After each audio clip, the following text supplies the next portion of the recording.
You have updated your iPhone to iOS 16 and you cannot find this option of duplicate album in your Photos application, then make sure to watch this video till the end. Hello everyone, welcome to our channel Login Giants. In this video, I'm going to show you how to fix duplicate album not showing up in iOS 16.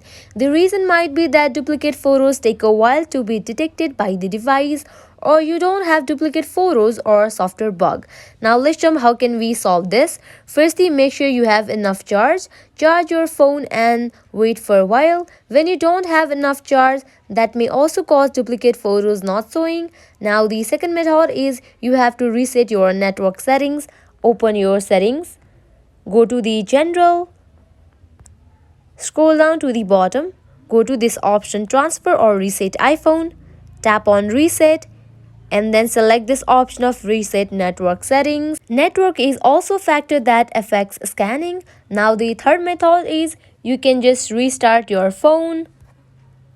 Just tap on your virtual home button, go to this option device, tap on more and then select this option of restart. Restarting your phone sometime just help you solve unexpected bugs. Applying all these options will surely solve your problem. In this way, you can easily fix duplicate album not showing up in iOS 16. At the end, if you find this video helpful, make sure to like, share and subscribe to our channel. Also comment on below what you guys want to see in upcoming videos. Thank you.